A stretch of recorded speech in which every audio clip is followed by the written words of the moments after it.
Hopefully this works. So welcome and thank you for joining us for AstroTours. Oh, It's not working. I don't think it's hello. working. Is this better? All right, thank you. Hi, thank you and welcome to AstroTours. My name is Dang. I'm the AstroTours director for this year, along with Simran. I would like to begin today's event with a land acknowledgement. Oh,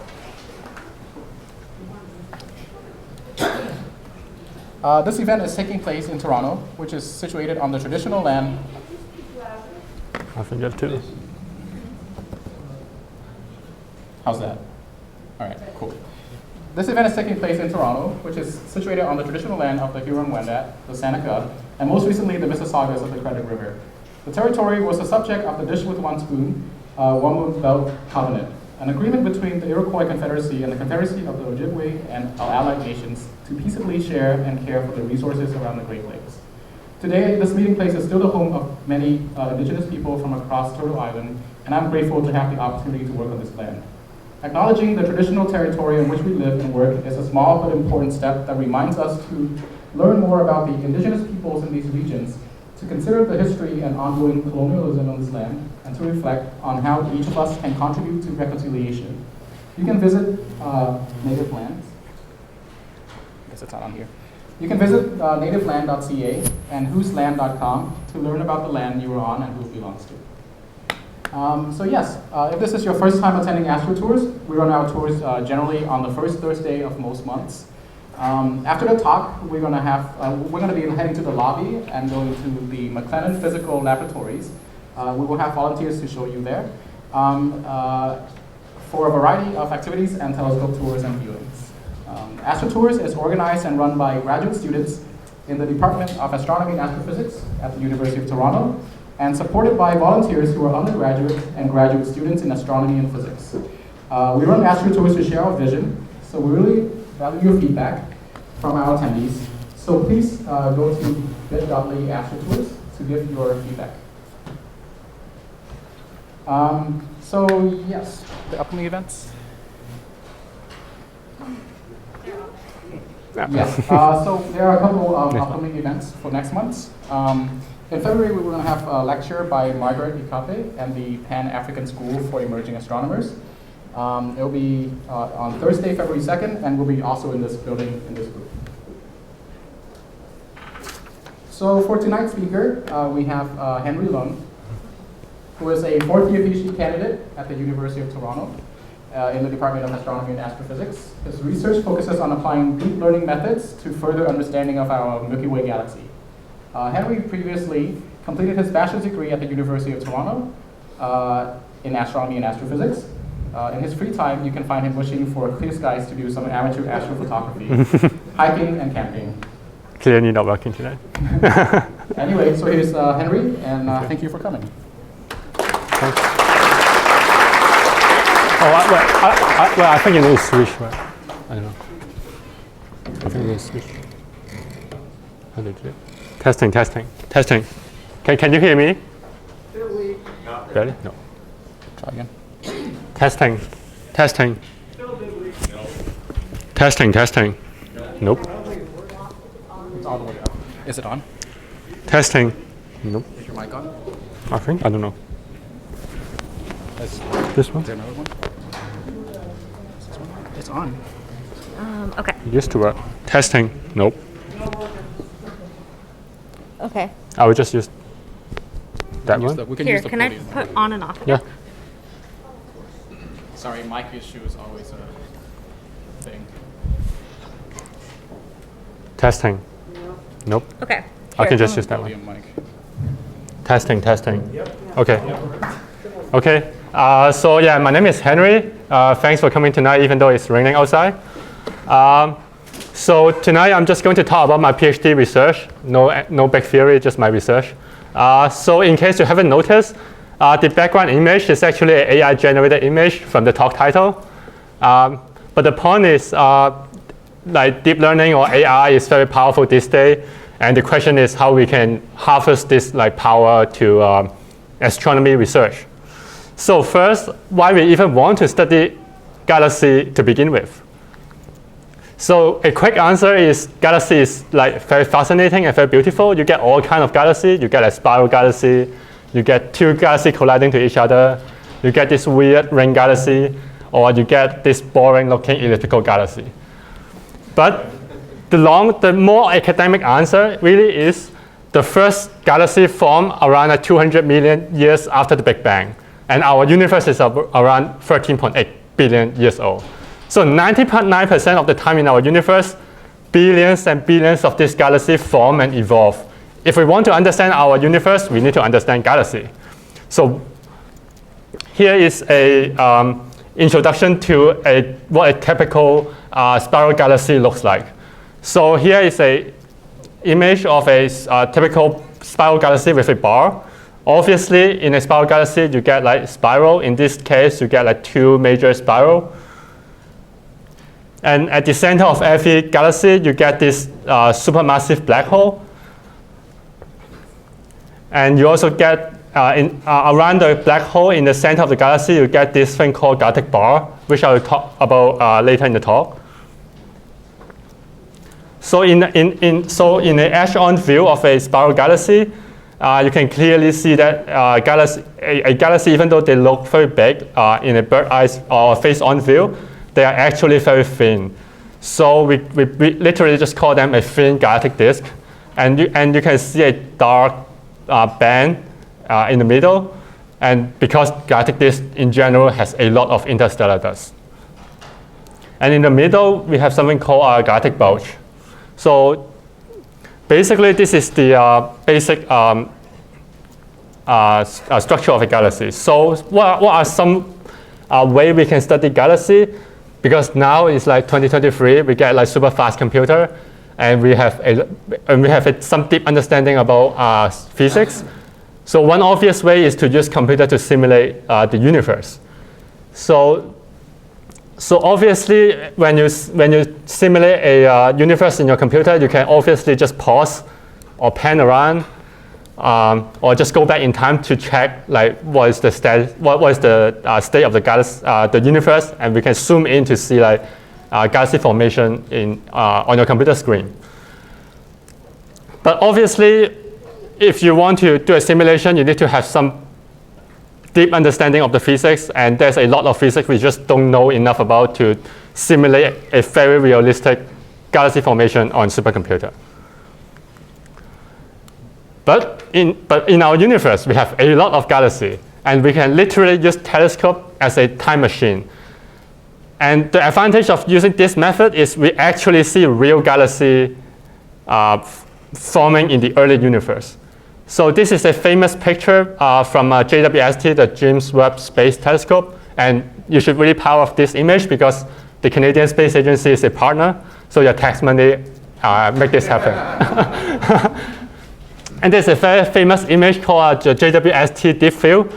Basically, JWST basically point the telescope to a dark patch of sky and then do a long exposure. And you can really see all these dots are not stars, except this few bright spot. But most of them are really like early type galaxy that is forming in the early universe. But obviously the problem is like most of the galaxy here, you can only see a dot. You can really not, you cannot really see any detail. But there's actually one galaxy in particular that we can actually study in great detail. And if you're lucky enough to go into like suburban area far from any city or town, you can see this light band on your sky. That's our own Milky Way galaxy. And this small dot here is actually the Andromeda galaxy, which is already the nearest spiral galaxy to us. So you don't even need a telescope to really see our galaxy in detail. Why? Because we are actually inside the Milky Way galaxy. So here is just some basic fact. Our sun is approximately like 30,000 light years away from the galactic center, and our sun is approximately halfway from the center to the edge of the galaxy. And our Milky Way is approximately 13 billion years old. So our galaxy actually formed quite early after the Big Bang, around like 800 million years after the Big Bang. And in our Milky Way galaxy, we get something like 200 billion stars.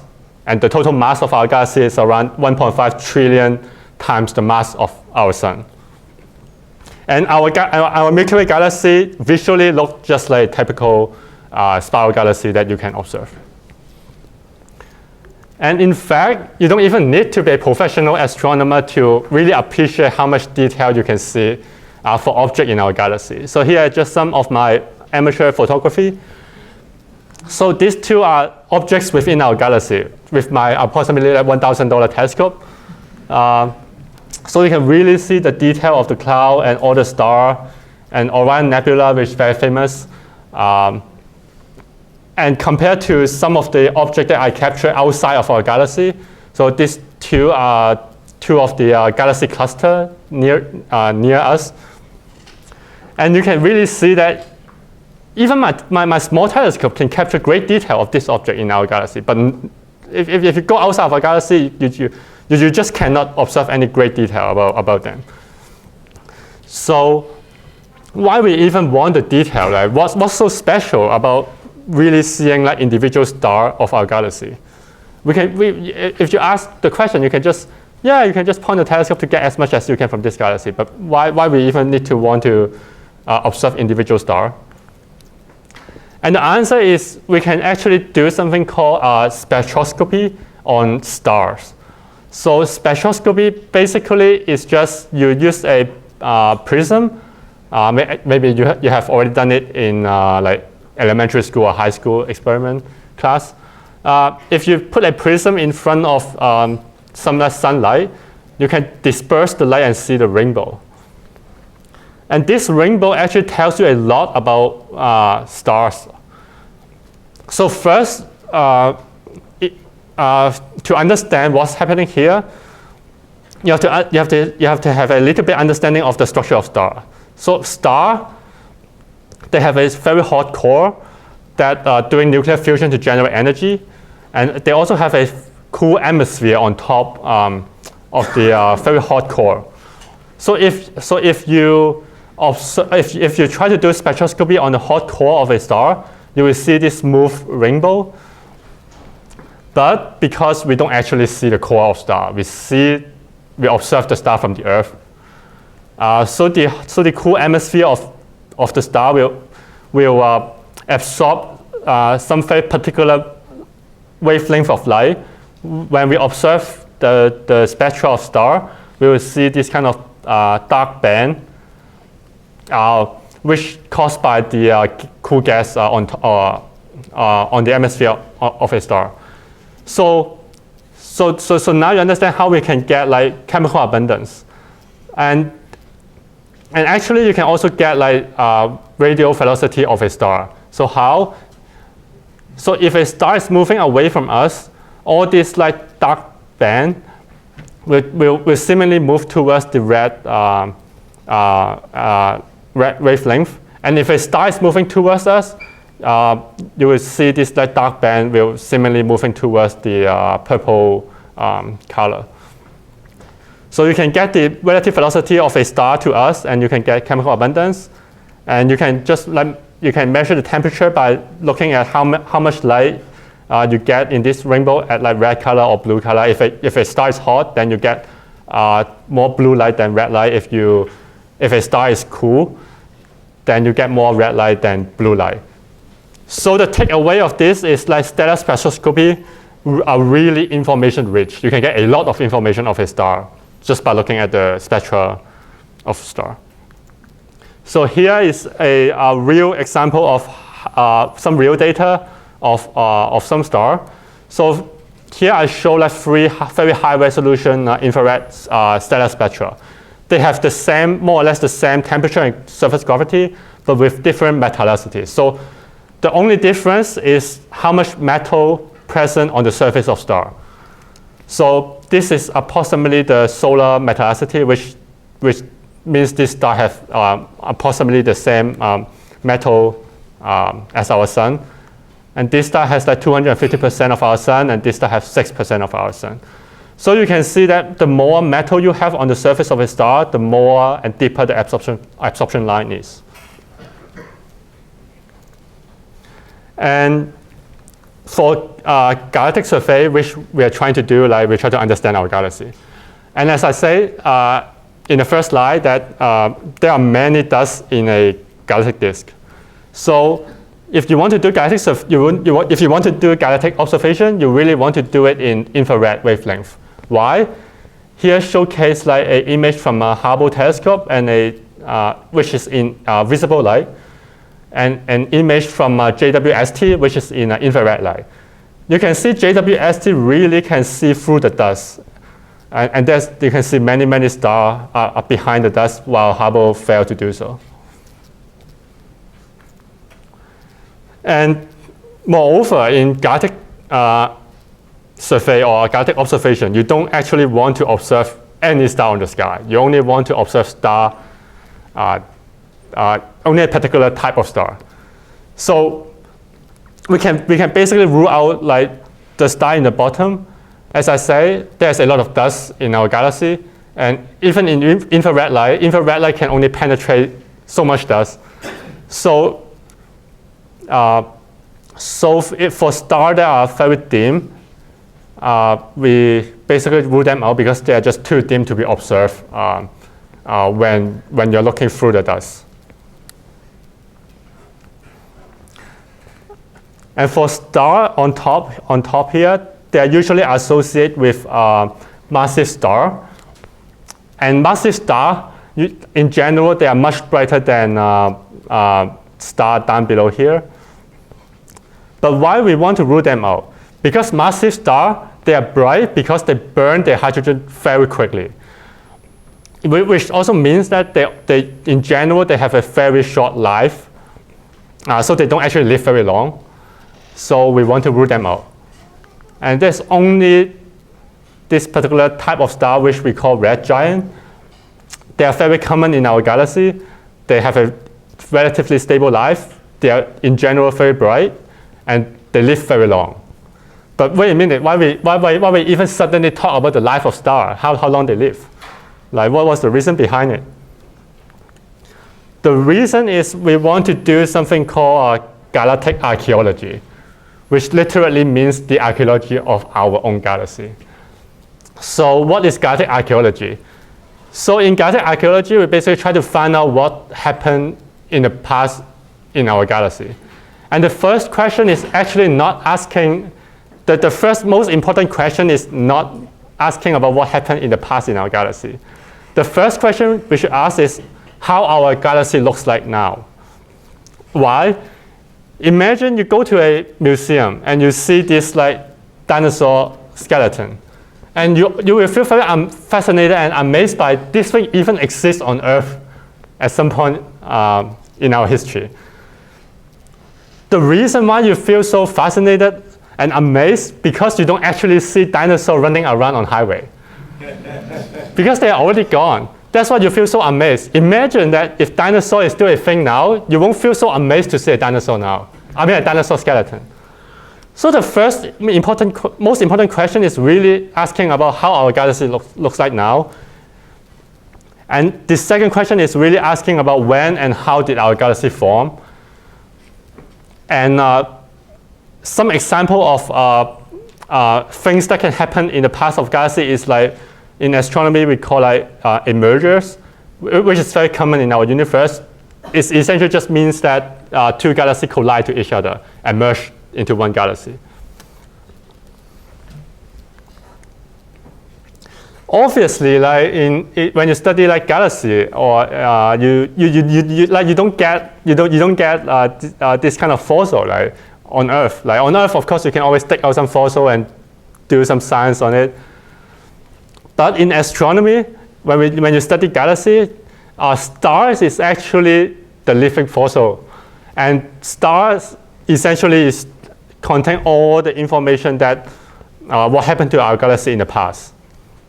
So the question you're asking is where and how stars form and what stars experience.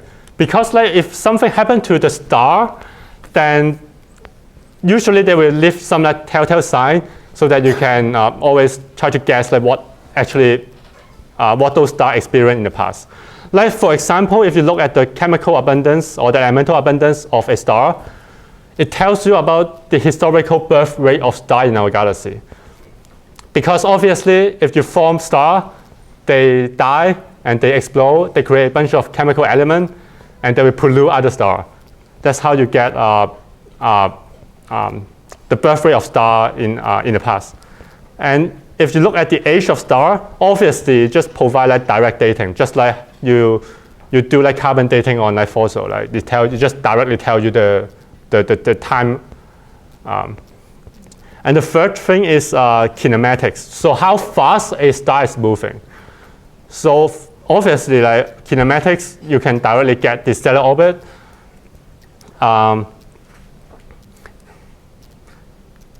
And the kinematic is the topic that I want to talk about today. But my research in general cover all this topic, but I just want to talk about kinematics because it's the most easiest to understand, and there's some like you can do some fun animation. So before talking about the orbit of star, we need to understand something called astrometry. So some people said that astronomy is the oldest science humans have been doing.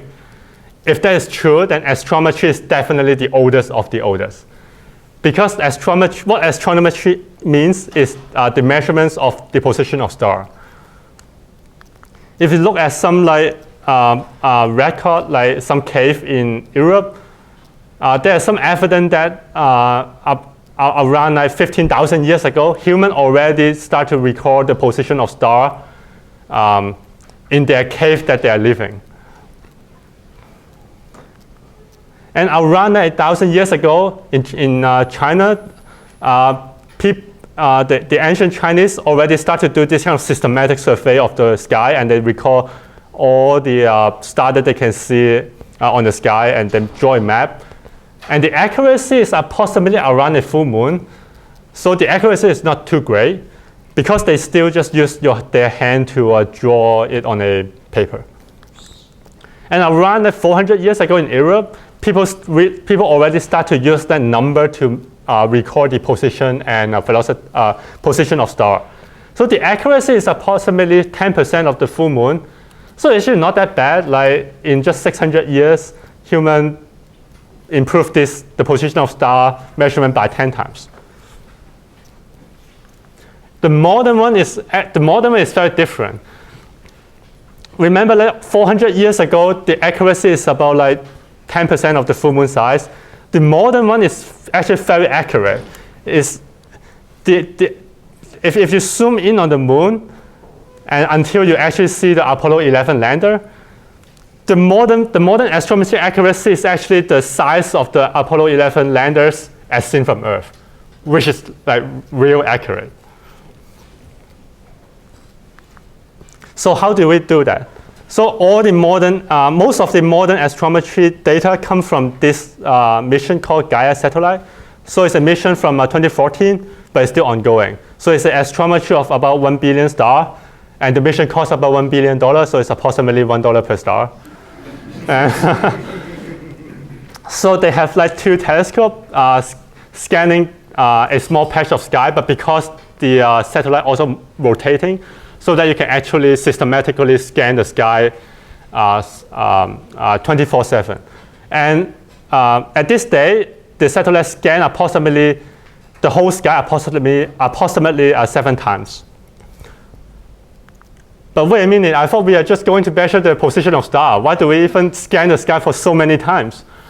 Because in modern astrometry, not only we want the sky position of every star, but we actually also want to measure how fast the star is moving on the sky, which is, I call this sky velocity, but in astronomy we call it proper motions.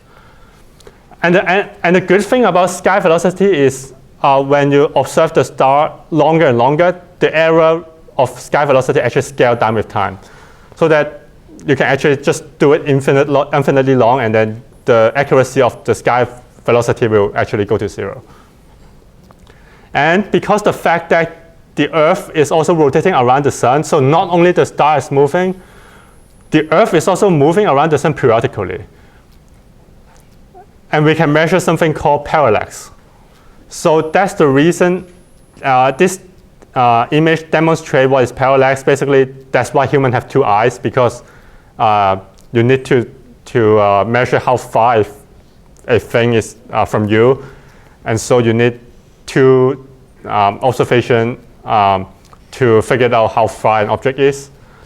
So you can see that this left eye will seemingly, this star from this left eye will seemingly is in front of the blue square, but this star in front of this, in this eye will seemingly in front of the red square. So that's how we measure parallax. That's what parallax is. And there's a nice property about parallax is the distance is just 1 over parallax. So that when you measure the parallax of a star, you actually just need to inverse the parallax to get the distance to the star. But the bad thing about parallax is the uncertainty or the error of parallax actually don't scale with time. So that eventually you will hit a floor, a floor, so that you, even if you observe infinitely long, your error in parallax won't go to 0. It will just go to some value. So you are ending up something like this picture. And this is our sun, this is our galaxy. You get very accurate position for the star nearby, but for star that's very far away, you just have no idea because the parallax is bad. And there's another concept, which is all this observation is done on Earth. So in astronomy, we call it heliocentric observation because we're based on our own location. So you have heliocentric position and velocity, which means relative to a sun. For us, of course, the sun means the sun. But for alien, they will have different sun, and they will have their own coordinate system. Like for example, in this scenario, if both us and the alien want to observe the location of this star, we'll say that, oh, this star is about 2 light years away west and moving away from me. But the alien will just say disagree, because this star, from their perspective, it is like 40 light years east and moving towards me. And you will get, and it's not very useful when the property of a star actually depends on the observer location. So you would want to transform your observation into something called gyrocentric position and velocity. Essentially, it just means that you measure things that's based on the galactic center. So in this example, if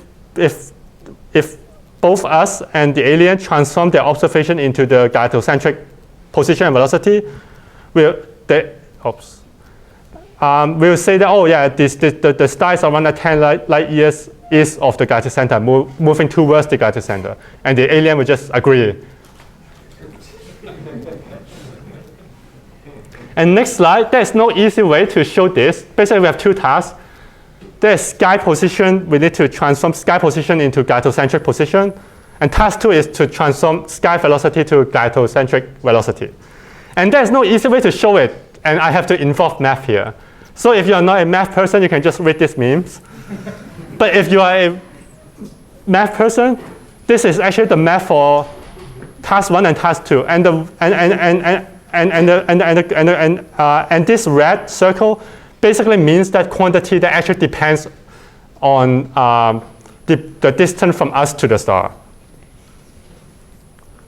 And the main takeaway really is all of this transformation require accurate distance measurement, which is bad because we don't have accurate distance measurement for a star that is far away from us. But it's all right. We can do some science just using the star nearby us. And since now you know how to transform from heliocentric coordinate to gyrocentric coordinate, now we can really look at the orbit of star. So here is a 2 major discovery like 4 years ago, I think. So basically, you just plot the orbit of star nearby for this plot. Basically, the x-axis is the height above the midplane of the disk, and the y-axis is the vertical velocity of a star, colored by the orbital period of a star. And this plot basically plot the x-axis is the radial velocity. Basically means that the velocity of whether the star is moving towards the galactic center or not. and the y-axis is the orbital velocity of a star. So this is the relic of two separate events happening in the past. So in case you're confused about the name of these two plots, so here is the snail, and here is the sausage. So I will talk about sausage first. So what's the deal about the sausage? So here basically this like big blue blob is the star that is in our disk. So for our sun, which is a typical disk star, we are rotating around at 230 kilometers per second around the galactic center with very little radial motion. So here is an animation showing that. This is actually the orbit of our sun around the galaxy. So there's very little radial motion, we're just orbiting. But there's a whole bunch of stars that actually have almost no orbital velocity, and they have a very high radial velocity. So those stars we call the sausage star. They are the stellar they are the star actually merged from a dwarf galaxy approximately 11 billion years ago. And they still keep their weird orbit. And here is the animation showing the weird orbit that they have. So they're not really orbiting. They're just going in and out, more or less. So now I'm just going to talk about the snail shapes seen in this plot. So we sometimes call it the phase space snail because it's in a phase space. A phase space basically means that you plot something position versus velocity. So this is a separate event from the sausage. The sausage. The sausage basically is just a dwarf galaxy collide with our galaxy and they merge. But this snail is what we call a perturbation event. So imagine this is a 1D computer simulation of what happened. Imagine around 8 billion years ago, our galaxy just doing its own thing. And you can see the star. You can see in this phase space, the star basically just going around and around. But what the Milky Way did not know is there is a dwarf galaxy called Sagittarius dwarf galaxy is coming. And at some point, the Sagittarius dwarf galaxy get really close to the Milky Way. And the Milky Way disk actually get pulled up a little bit by the Sagittarius dwarf galaxy gravitationally. So that you can see that this, again, the x-axis is the position of star, and y-axis is the vertical velocity. The disk is not really moving, but it starts to move upward. But soon after, the dwarf galaxy move away, and finally our Milky Way disk can settle down. But just as people, like after a trauma, you cannot really go back to your old life. So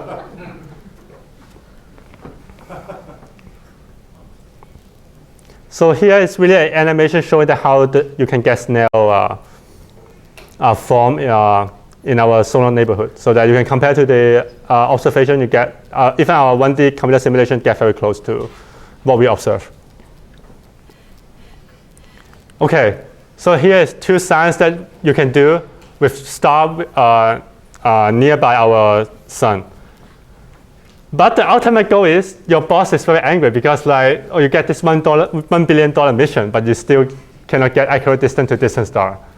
And of course, you can just say that you can always build a bigger telescope to get more accurate astrometry. But of course, that's everyone issue that you lack of money. And of course, somebody can propose that, you just can build a better stellar model. And of course, you can use deep learning. But before we understand how deep learning can be used in this scenario, you need to understand how stellar model even help. So again, this is the problem that you don't get accurate distance for this star. But remember that earlier in this talk, I said that the rainbow of star, is actually very information rich. And it doesn't really matter the distance of star. You can always observe the rainbow of star and try to get some information out of it. And that's what stellar model can do. So what you want to do is a stellar model basically just a bunch of equations that you want to have to predict the brightness of star from very precise stellar parameter, like surface temperature, radius, elemental abundance. But of course, like how you can get like temperature and radius and elemental abundance is you just carefully analyze every single spectra that you have and get all these like parameter, and then you try to build a bunch of equations to predict the brightness. And if you ask an undergraduate physics student, they probably can give you a very simple equation which works okay, but definitely not very precise, which only depends on surface temperature, radius, and elemental abundance. Yeah, you can just do it for a few thousand of stars and build your stellar model. But of course, the problem is that you have millions and millions of stellar spectra. And usually, this kind of stellar spectra require like careful analysis, which is difficult. But good for a professor is they can just always get more graduate students to do their work. Okay, so the stellar model seems very difficult. So obviously, I will talk about deep learning, how we can use deep learning to get better distance. So before you understand what is deep learning, you have to understand a very basic principle of computer. Is that you can actually view any computer program as an input and output system. You have a computer program here, the computer program gets some input, and the computer program will spit out something. So in real life, the input that you interact with is mostly just mouse and keyboard, maybe some number, and the computer will output some image or some numbers. And in fact, if you don't know that, when you power on your computer, the first program that gets low in your computer is actually called BIOS, the basic input and output system. If you're old enough, you will remember this kind of screen when you power on your computer. That's the BIOS. And as I say, like any computer program can be just viewed as an input and output system. So now I get a tricky program for you to do. It's a program to classify dog and cat. And how do you even program a program to classify dog and cat? There's no rule of like to say like what make a dog photo a dog and what make a cat photo a cat. And hopefully that your program will do better than this. So for programming, so if you're a programmer, you have to figure out how to do it and actually program the routine. And what you need to do is you get a big data set of dog and cat photo, and then just to figure out what make a dog photo dog and what make a cat photo cat. And for machine learning, we actually only need to program the learning algorithm. We don't need to figure out how to do a task specifically. And the learning algorithm will just learn by pairs of input and output in the training set. And deep learning specifically refers to the use of neural network for machine learning tasks. And they are not motivated by math and statistics. Unlike many machine learning algorithms like random forest or support vector machine, they're all motivated by statistics and math, but like deep learning really are motivated by evolution. If you believe that natural selection and why you use neural network in your brain, it must be a really good algorithm to learn. And basically, inside the neural network, it's just a bunch of neural activity. You don't need to program any logic. You don't need to program any equation. It's all learned from pairs of input and output in your training set. So here, just a fun joke that I have to emphasize that we are not building Terminator. We are also not harvesting any monkey or human brain to do our computation. It's just a bunch of computer code that you run on your computer. So no real human brain here. So how a neural network even learn? So the basic structure of a neural network is basically they just mimic what human brain do. So in human brain, you get this like neuron, and then you have some neural connection. It's actually the same as artificial neural network. You get this a bunch of neurons. They connect to all the neurons down below. I won't go into detail. But the basic structure is very similar to the brain, but the global structure is very different. So first, you basically just take a sample from the training set, and then you fit it into the neural network. But because at the beginning, you just initialize the neural network as a bunch of random number, so that the neural network would did very poorly at the beginning. And it doesn't matter. You just measure, OK, you just fit it, and then you measure how well the neural network does. You basically just get the output from the neural network and measure how far away from between the neural network prediction and the ground truth. And then you just pick a weight, or a synapse in biological terms, and then you try to increase or decrease the value to see if the neural network actually do better for this particular sample. And if it works, then you just keep the change, and then you repeat step 2 for all the weight in our neural network. And after you finish like step 3, you just repeat step 1 for all the sample in the training set. And you may think that this is very simple, that it cannot be working. Like this is so simple, but in reality, this thing will just work fine. So there's like one really emphasis is in 2018, the Turing Award, which is commonly known as the Nobel Prize of Computing. 3 people get awarded this award for major breakthrough in AI. And one of the professors is actually at U of T, and his office is about, like, I guess, 5 to 10 minutes walk from here. And the other professor is Joshua Banjo, which is from University of Montreal. So Canada is really like one of the leaders in this kind of like deep learning research or AI. So now I'm going to talk about how we use deep learning to get better distance. So we go back to the same picture as in the past. Like you don't get accurate distance for star that's far away from us, but you can always get the rainbow of star. And the rainbow of star actually contains a lot of information. And basically, you just want to construct a neural network. You just show pairs of this status spectra or the rainbow of star, and the brightness calculated from a good Gaia distance, which you just train this neural network on star that's very nearby to us.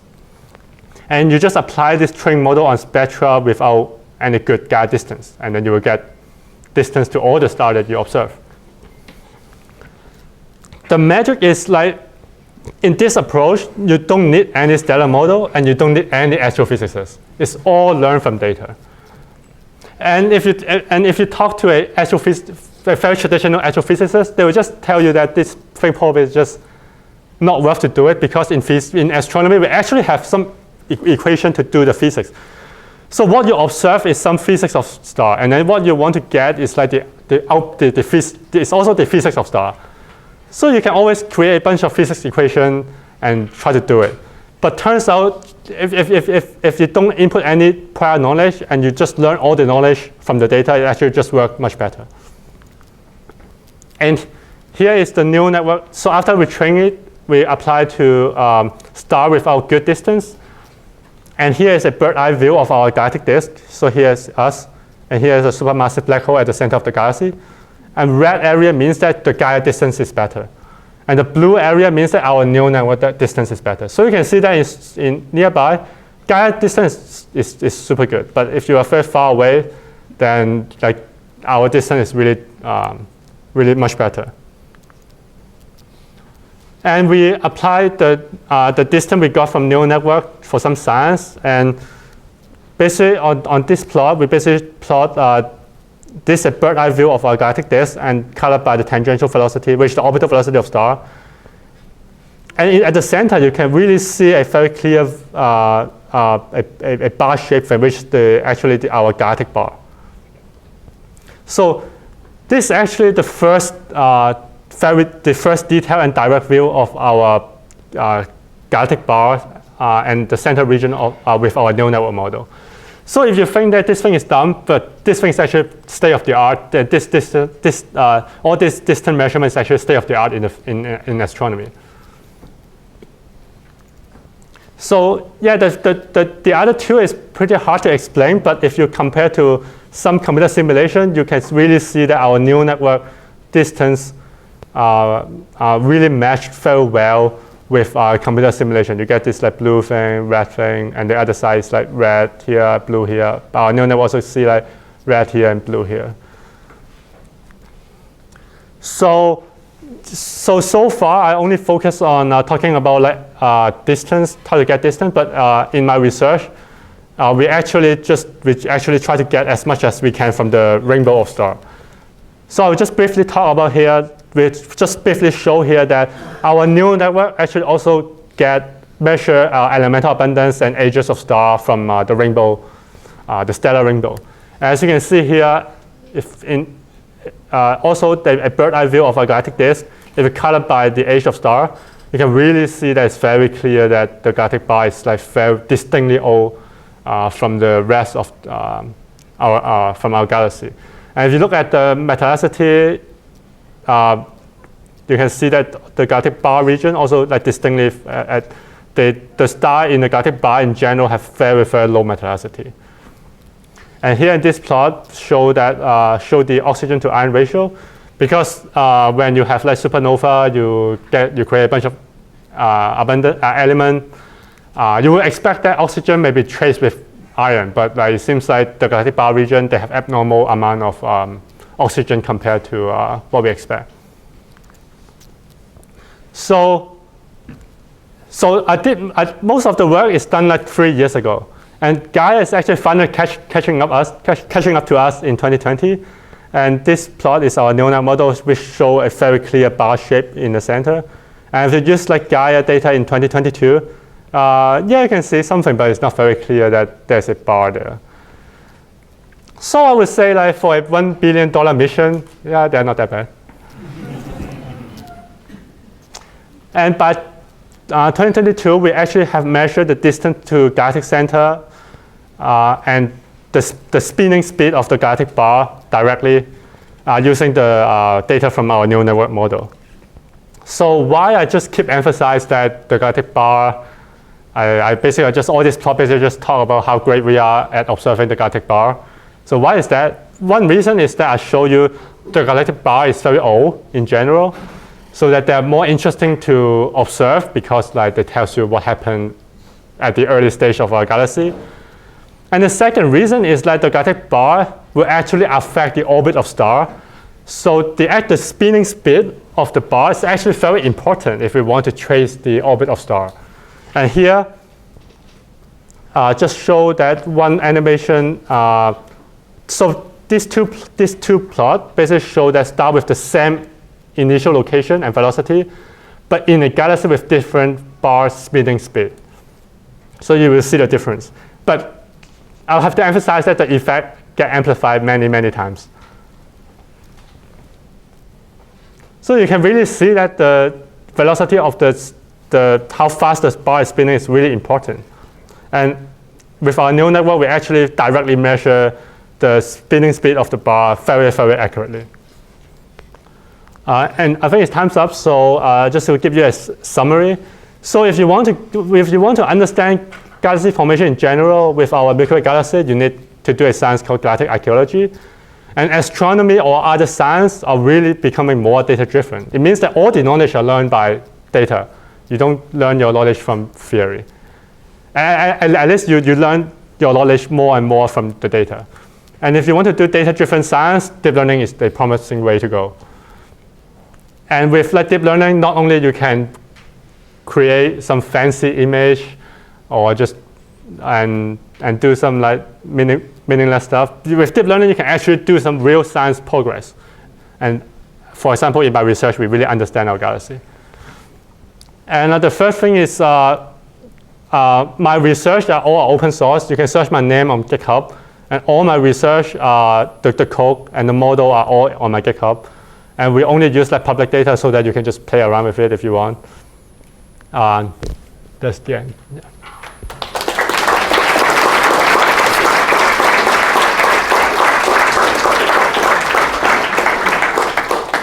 Thank you, Henry, for a great talk. Does anyone have any questions? We'll take some questions now.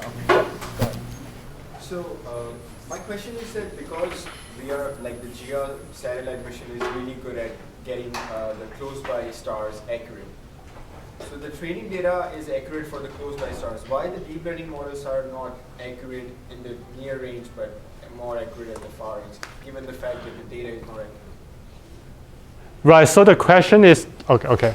So I guess the question asks about like Gaia really measures a very accurate distance to nearby star, and our neural network model trained on those stars, why our neural network performs so much worse than Gaia?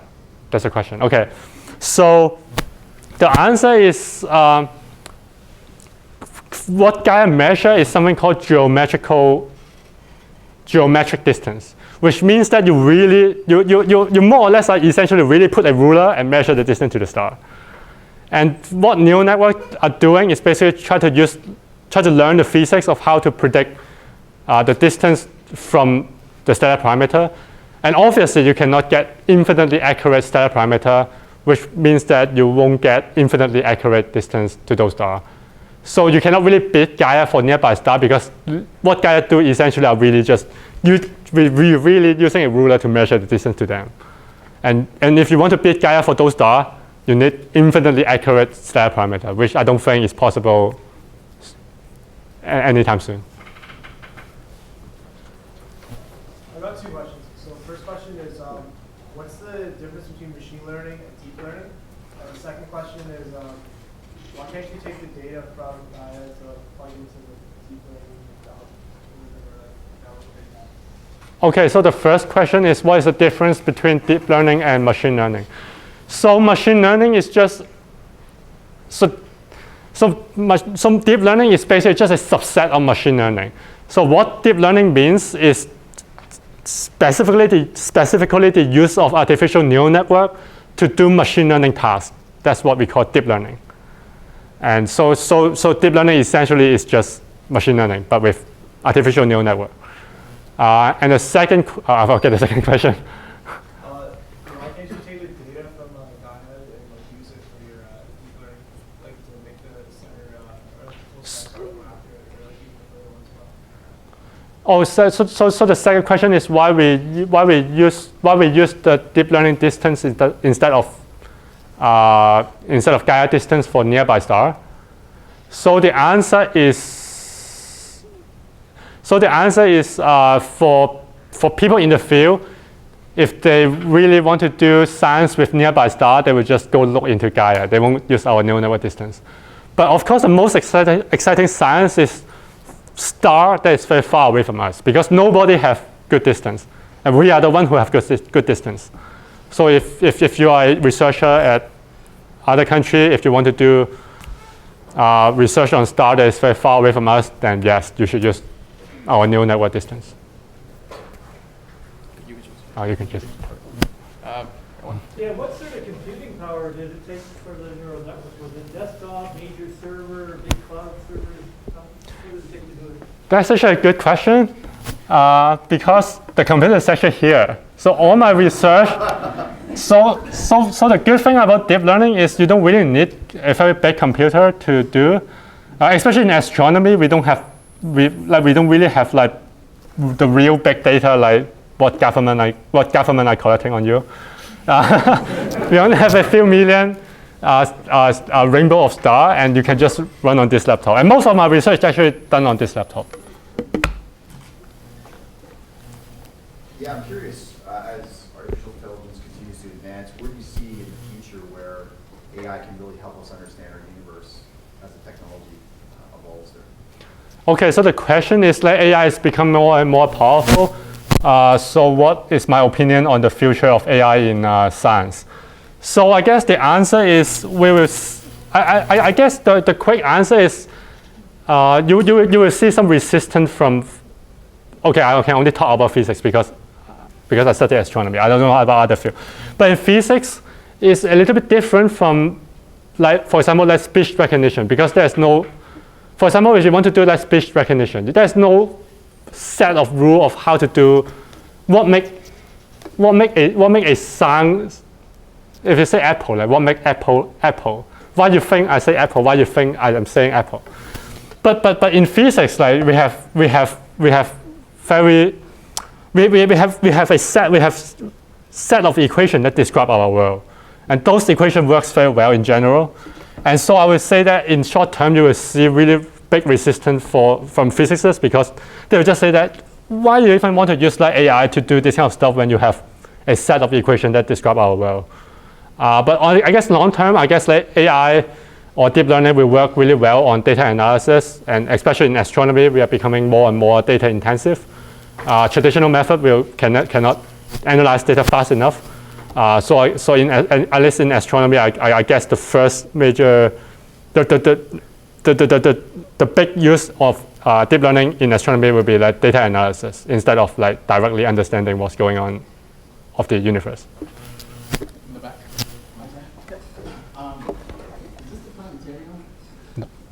Is this a planetarium? No. We used to have a planetarium. We don't have anymore, unfortunately.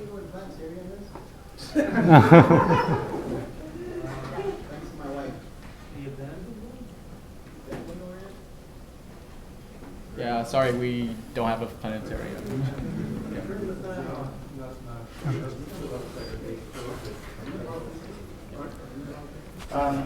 This work, is it strictly only usable looking at within our own Milky Way galaxy, or could it ever be used for other galaxies like Andromeda, or is that just too far?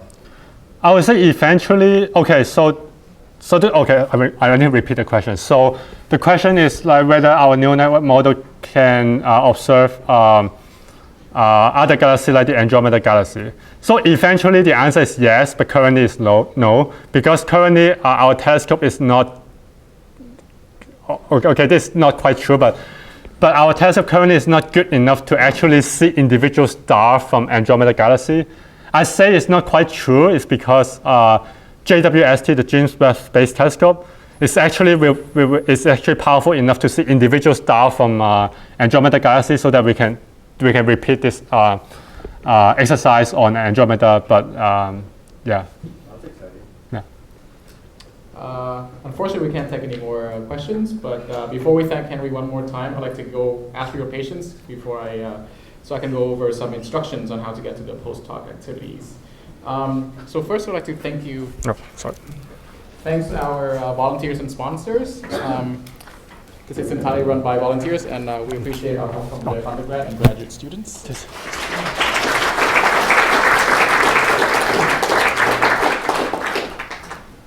I think I ended it. Oh, there we go. And this is sponsored by the department and other people around U of T. We'll have demos in the McLennan physical buildings, and we will have volunteers to bring folks there. Make sure you fill out the feedback form here. We will really appreciate your feedback so we can improve our event. And here's a map of how to get to the McLennan physical building. There will be 2 volunteers that will meet you. They'll be led by Harlan and Isabella, who are in the back. It's going to be a little cloudy, very cloudy. But we also have activities in the lobby of the building, and you can see the telescopes that we use there. They will talk about telescopes and objects and stuff like that. We will have 3D printed telescopes, demos, refreshments, all of that. And just a reminder to submit some feedback, and thanks to Henry for the talk, and we'll see you later.